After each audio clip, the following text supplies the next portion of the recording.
और right, radio city पर एक बार फिर से आपका स्वागत। This is a time when I always say कि अगर आप वीडियो को बीच में से देखें तो वापस शुरू पे चले जाया करो, because to get an expert and somebody who can tell you and talk to you about something which is so prevalent and relevant today, I think is very important. घुटनों में दर्द है, मेरे पैरों में दर्द है, अब मैं क्या करूं? maybe just hear this interview and you will get something for yourself. Dr. Mrinal Sharma मेरे साथ, head of joint replacement and robotic surgery at Amrita Hospital Faridabad. Sir, सबसे पहले शुक्रिया हमसे बात करने के लिए, टाइम निकालने के लिए sir. Thank you. Thanks for inviting me, Radio City and Divya. Thanks. Thank you sir. और आर्थराइटिस के ऊपर बात कर रहे हैं, ऑस्टियो के ऊपर बात कर रहे हैं, but it has become so common today.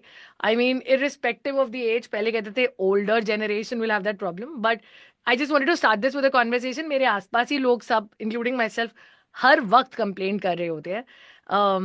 Is there any basic tip जिससे हम शुरू करेंगे शो फॉर एवरीवन, स्पेशली ये कॉर्पोरेट जनता जो भाग दौड़ रही है पूरे टाइम? See, basically, arthritis जो है, that's age-related phenomena. या Everyone will have it as या we age. It is या just like the degeneration which happens in every part of the body, and the या body ages, the joints also age. So या that is arthritis. How do we prevent it?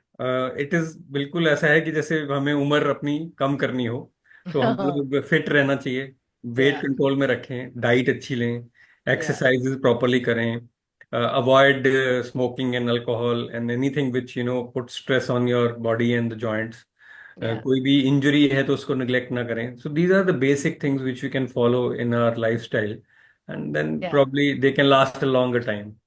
Sir, सबसे बड़ी बात यह है कि हम सब लोगों को, सारे doctors and I think I interview so many people, ये टिप्स देते हैं। हम लोग तब तक फॉलो नहीं करते हैं जब तक सच में डंडा नहीं पड़ जाता ना ऊपर वाले का।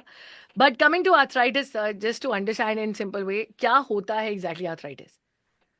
जी, आर्थराइटिस में क्या होता है, जो हमारा नॉर्मल जॉइंट होता है, कोई भी नी जॉइंट या हिप जॉइंट, उसमें एंड्स में एक स्मूथ लाइनिंग होती है जिसको हम कार्टिलेज बोलते हैं, which right. Is natural. It is and there is a lubricant also in the joint. So yes. As we age, that cartilage gets worn out. ये बिल्कुल ऐसे है जैसे कि गाड़ी चलती है तो उसके टायर घिस जाते हैं, उसकी रबड़ घिस जाती है, तो हमारे जॉइंट्स भी घिसते हैं। तो राइट। जब ये घिसने लगते हैं तो नीचे से बोन एक्सपोज होने लग जाती है। तो अर्ली स्टेजेस में तो patient would have probably pain on long walking, या स्टिफनेस आएगी। जब ये ज़्यादा एडवांस हो जाता है तो हर मूवमेंट में थोड़ा सा भी चलने में पेन होने लग जाएगा, स्टेयर नहीं चढ़ पाएंगे, डिफॉर्मिटी हो जाएगी, स्वेलिंग आएगी, साउंड्स आएंगी जॉइंट्स में से। तो आर्थराइटिस जो है वो बेसिकली जब हड्डी आपस में रगड़ खाने लग जाती है और बीच में लेमन टर्म में हम कहें ग्रीस खत्म हो जाती है, या कार्टिलेज वेयर एंड टियर हो जाता है। सो जी। That is what is arthritis. Sir, और आर्थराइटिस में भी I believe there are different kind, like osteo arthritis. तो क्या हर घुटने का दर्द का मतलब यही है कि मुझे ऑस्टियो आर्थराइटिस है? नहीं, ऐसा नहीं है। So any knee pain is not arthritis. So सबसे इंपॉर्टेंट चीज सिंपल, विटामिन डी की कमी से भी कार्टिलेज अगर वीक हो रहा है, जिसको हम कॉन्ड्रोमलेशिया बोलते हैं, तो भी घुटने में दर्द हो सकता है। दूसरा, ऑस्टियोआर्थराइटिस एज के साथ होता है, वो एल्डरली में होता है। तीसरा जो है रूमेटॉइड आर्थराइटिस या बाय वाला गठिया जिसको हम बोलते हैं, वो यंगर एज ग्रुप में भी हो सकता है, 30 साल में, 50 साल की लेडीज में भी हो सकता है, जिसमें उनको साथ में हो सकता है और जॉइंट्स में भी पेन, स्टिफनेस, स्वेलिंग ये सब रहे। तो उसका अलग लाइंस पे ट्रीटमेंट होता है टिल प्रॉबेबली जब तक वो पूरा डिफॉर्म ना हो जाए जॉइंट, या कि उसकी चेंज करने की नौबत ना आ जाए। इसके अलावा जो है इंजरीज, कोई भी इंजरी, स्पोर्ट्स इंजरी या wear and tear related injury, या सपोज आप कोई एक स्पेसिफिक गेम खेलते हैं लाइक फुटबॉल खेलते हैं तो उसमें लिगामेंटस इंजरीज हो जाती हैं, या कई लोग जो है बैडमिंटन, टेनिस में हैं, तो उनको भी लिगामेंट और मेनिस्कस इंजरीज के बहुत चांसेस होते हैं। तो वो राइट। सब में भी जो है नी पेन हो सकता है, और राइट। वो अगर ट्रीट किया जाए तो it can go back, it can be reversed. So ये जरूरी नहीं है कि वो आर्थराइटिस ही है। हाँ, उसको नहीं हम ट्रीट करेंगे तो फिर वो प्रोग्रेस करेगा जल्दी से आर्थराइटिस में। सर, तो क्या हम अपनी नी पेन को आइडेंटिफाई कर सकते हैं कि it's, if it is just normal, या शायद it is alarming and maybe I should go to a doctor? I think if there is something which is bothering you for maybe more than 2 3 days, and if you've injured, you should consult a specialist. Don't try and self treat, or don't be a Google doctor, I would suggest. Oh my god, the Google doctor! I think हर कोई Google पे पढ़ के realise करता है okay मुझे कुछ नहीं है, या फिर सीधा it is like that level. तो please recommend and rather go to a doctor, refer to a doctor, और अपनी प्रॉब्लम डिस्कस करें। Sir, what are the risk factors for osteoarthritis? मतलब अगर किसी को है। सबसे इंपॉर्टेंट रिस्क फैक्टर तो है लाइफस्टाइल। बैठे रहते हैं लोग, एक्टिविटी या नहीं है, वजन या बढ़ता रहता है, then on top of that they keep eating junk foods, there is no muscle strengthening being done, no या कार्डियो बीइंग डन, Yeah. ये डाइट अच्छी नहीं है, अंदर बैठे रहते हैं, विटामिन डी की कमी है, कैल्शियम रिच डाइट नहीं लेते हैं, एक न्यूट्रिएंट रिच डाइट नहीं लेते हैं, उससे डेफिशिएंसीज होती हैं तो कहीं ना कहीं बॉडी को खामियाजा भुगतना पड़ता है। और जैसे जैसे ये सब लाइफस्टाइल प्रॉब्लम्स इकट्ठी होती हैं, आपको डायबिटीज हो जाती है, कोई और प्रॉब्लम हो जाती है, वजन बढ़ जाता है, all those put stress on to the knees itself और the Yeah. Joints. Yeah. So then they present with symptoms like pain and stiffness, swelling, all that.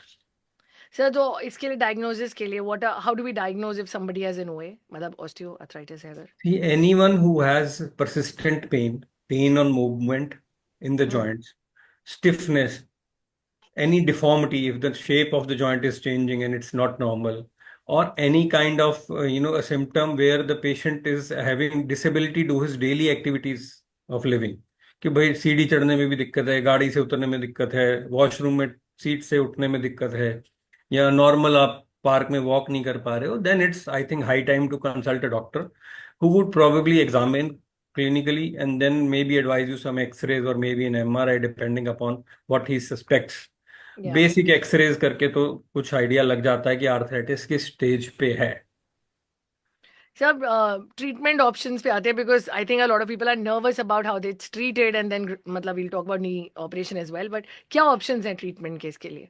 See, if it's an early stage, then what we do is actually we treat them symptomatically।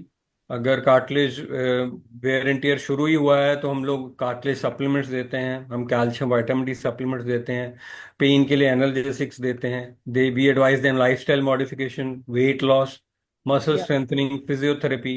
तो that's the basic aim है। 90% of the patients are actually उनके symptoms ठीक हो जाते हैं अगर वो अपना ये सब चीज़ें फॉलो करें। इसके अलावा फिर भी अगर नहीं ठीक होता है तो हम लोग एडवांस आर्थराइटिस जब शुरू होता है तो हम लोग सजेस्ट करते हैं कि probably they should go for enhance physiotherapy sessions, may be go for injections of lubricants, जो आर्टिफिशियल हाइलुरोनिक एसिड इंजेक्शंस वगैरह हम लोग सजेस्ट करते हैं जॉइंट के अंदर, जो कि कुछ टाइम निकाल देते हैं till probably the deformity is very severe और there is lot of bowing of the legs which is happen. And in very advance stages when it comes to कि भाई अब तो खत्म ही हो गया, हड्डी पे हड्डी रगड़ खा रही है and there is no gap left, we suggest to go for a knee replacement procedure। So that या also depends upon the stage। Sir and also knee replacement की अगर बात कर सकूँ, like how is it managed and how easy और how difficult it is today, knee replacement surgery? It's a very routine procedure now and acceptability बहुत बढ़ गई है। सबसे इम्पोर्टेंट बात है कि पेशेंट को जो लिंगरिंग पेन और ये सब था, ये सब डिसअपियर हो जाता है with in probably the day you get operated, the next day you're starting to walk to the washroom, although या with the help of a support, within या 2 3 days you're walking outside in the corridors in the wards, and probably third fourth day you can even go to your home, या do some physiotherapy for 15 days, and within 10 15 days you're going up and down the stairs। और एक महीने बाद तो patients चल के आते हैं, कई बार बिना सपोर्ट के आते हैं, and some of them even go to work। So the life is pretty cool after a knee replacement, provided you do good physiotherapy and follow your doctor's advice। I think sir एक डर के चक्कर में ना हम काफी चीजों को बहुत डिले कर देते हैं, specially when it comes to treatment, and I think वो ज्यादा प्रॉब्लम ही क्रिएट करता है। विद नी रिप्लेसमेंट फियर्स बहुत सारे हैं। So if I can ask you the benefits, जो लोग देख रहे हैं, what are the benefits of a replacement surgery? सबसे इम्पोर्टेंट तो है कि it's lifestyle changing surgery. You should understand कि आपकी लाइफ चेंज हो जाएगी क्योंकि आप पेन फ्री चल पाओगे तो आप या एक्टिव हो जाओगे। आप या एक्टिव रहोगे तो हो सकता है आपका बीपी कंट्रोल रहे, शुगर अगर है वो कंट्रोल रहेगी, आप अपनी डेली एक्टिविटी जो सब कर सकते हो वो बिना पेन किलर्स के कर पाओगे। या you will probably get 20 years younger, I would suggest. क्योंकि उसमें क्या होता है कि पेन चले गया तो आपकी जो है घूमने की इच्छा भी करती है, आप पार्क में भी जाना चाहोगे, आप मॉर्निंग वॉक्स में भी जाओगे, आप पोता पोती के साथ खेलने भी जाओगे, आप फैमिली के साथ वेकेशंस पे भी जाओगे, and you will be happy to attend functions and other programmes in the community.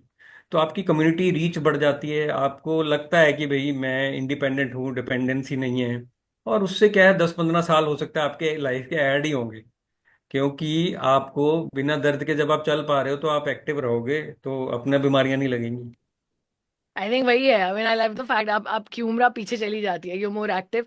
So what are the latest advancements in terms of knee replacement surgery वैसे ओवर द इयर्स जो हुए हैं नी अभी तक? रिप्लेसमेंट में एडवांसेस 3 लेवल्स पे हुई हैं। वन इज द इम्प्लांट, जो इम्प्लांट अब हम यूज कर रहे हैं वो बहुत ही हाई एंड इम्प्लांट्स हैं जिनका वेयर एंड टीयर बहुत ही कम है। तो पहले हम कहते थे एक घुटना बदलेंगे तो 10-15 साल चलेगा। आज मैं अगर घुटना बदलता हूँ या नी रिप्लेसमेंट करता हूँ तो it can last up to 25 years और plus. So that is one thing, wear and tear कम हो गया है इम्प्लांट्स में जो है। हाई फ्लेक्शन इम्प्लांट्स आ गए हैं, पेशेंट आलती पालती मार के बैठ सकते हैं। So that is another thing, they feel more like a natural knee. उनके बायोमैकेनिक्स जो इम्प्लांट्स के हैं वो इतने इंप्रूव हो गए हैं कि ऐसे लगता है कि घुटना जो है डला ही नहीं है। भूल जाते हैं पेशेंट 6 महीने साल बाद की it's like a forgotten joint कि मेरा रिप्लेसमेंट हुआ Yeah. भी था। So I Yeah. Have patients who would probably be able to squat, they are doing cycling, they are doing swimming, they are walking around 5 kilometres daily and they are independent. So दूसरा advantage और advancement जो हुआ है नी replacement में वो हुआ है कि पेन नहीं होता अब बिल्कुल भी। पहले जमाने में जब हम करते थे तो पेशेंट कहते थे बहुत दर्द हो गया, हाय मर गए, हाय मर गए, क्यों करा लिया। तो वैसा नहीं है। We give continuous infusions of analgesic medicine post operatively, and I also give a cocktail during the surgery intra operatively which is of mixture of 8 or 9 medications which relieve the post-op pain and swelling to an extent that the patient can be made to walk same day. So that is an Wow. advantage. And the third thing which we have seen is like the development of the Mako robotic surgery, which I am doing now. The robotics have come into the field where we give lesser, lesser incisions, less soft tissue handling and release. So there is less pain then. If the pain is less, the patient rehabs early, तो Yeah. वो जल्दी चलने लग जाते हैं। दूसरी चीज जो है वो हमें एक्यूरेसी और प्रिसीजन देता है। तो जब एक्यूरेट हो जाता है, अलाइनमेंट बिल्कुल एक्यूरेट है, कोई कहीं पे भी एरर का मार्जिन ही नहीं है, तो वो जो है उस इम्प्लांट की लाइफ भी बढ़ जाती है। तो हो सकता है जो नॉर्मल 15-20 साल चलता है ये 25-30 साल चल जाए। Yeah. तो दैट इज द एडवांटेज। ये तीन चीजें जो हमने देखी हैं बहुत एडवांटेजेस रही हैं नी रिप्लेसमेंट में। That's why the acceptability has increased. तो बेसिकली डरने की बात नहीं है, there are changes that are happening, it is not जो 10 साल पहले हो रहा था, थिंग्स हैव चेंज, और आप जल्दी चल सकते हो बिना दर्द के। So final parting message, final message for everyone who is watching the video, जो शायद थोड़ा डरता है। सी दो चीजें हैं मैं कहना चाहूंगा। एक तो ये कि अपनी बॉडी को इतना स्ट्रांग रखो कि आपको नी रिप्लेसमेंट पे की जरूरत ही ना पड़े। सबसे important, how to avoid it. तो सबको, जी ऐसा है, 60-70 हज़ार किलोमीटर चलने के बाद हर गाड़ी के टायर चेंज होने हैं, ये बहुत सिंपल सी बात है। तो या अब ये है कि कोई अच्छे से चलाता है तो हो सकता है उसके 5-10 हज़ार और चल जाएं किलोमीटर, है ना। तो हम अगर अपनी बॉडी फिट रखें, मसल स्ट्रांग रखें, बोन स्ट्रांग रखें और लाइफ स्टाइल अच्छा रखें तो हो सकता है हमारे 65-70 के बाद घुटने बदलने की जरूरत पड़े। और कई कई हमारे पास आते हैं तो 50 साल में ही जिनके बदलने की जरूरत पड़ जाती है। तो उस कैटेगरी में ना फॉल करें। Number one is this. Number two, suppose अगर जरूरत पड़ भी जाती है और लास्ट स्टेज है आपकी आर्थराइटिस की और करना ही पड़ेगा, डॉक्टर ने बोल दिया कि ऑप्शन ही नहीं है, then get it done. Don't delay it. Don't या डिले फॉर एनी रीजंस, डर के मारे या ये हो जाएगा वो हो जाएगा। I tell you it is a very successful surgery. It is the surgery of the century I would say. क्योंकि जिसकी होती है वो इतना बढ़िया हो जाता है उसके बाद, वो 10 पेशेंट्स को और बोलता है कि भाई मैंने अगर 5 साल पहले करा ली होती तो शायद मैं 5 साल नहीं सफर करता। सो that is the right, advantage कि राइट, टाइमली कराओ। ये नहीं है कि मैं 80 के होके कराऊंगी, आपको थोड़ी पता आपकी कितनी उम्र है। अगर आपको 65 साल में दर्द हो रहा है घुटने में और घुटने खराब हैं तो don't wait for it. Because जितनी आप अभी टाइमली कराओगे उतनी आपकी क्वालिटी ऑफ लाइफ इंप्रूव होगी, उतनी आपकी लॉन्जिविटी बढ़ेगी। इम्प्लांट अगर 25 साल चल भी गया, 65 के बाद 25 साल भी चल गया और आप 90 के भी हो गए और तब भी अगर जरूरत पड़ी तो दोबारा भी किया जा सकता है। तो डरने की बात नहीं है। तो इसलिए कराओ अगर जरूरत है, और डरो मत। That's important. तो बेसिकली अपने को स्ट्रांग रखो, नौबत ही ना आए, और अगर आती है तो प्लीज मत डरिए। Doctor Sharma, I think it was amazing talking to you. इतनी सिंपल तरीके से तो मैं सीख रही हूँ हर चीज, और फिर आपको पता नहीं मैं आगे ऐसे ही समझाती हूँ जैसे मैं एक डॉक्टर हूँ दुनिया को। But thank you sir, thank you so much for talking and changing lives every day sir. Thank you. Thank you, thank you for having me. Great thanks. Day sir, bye sir, bye.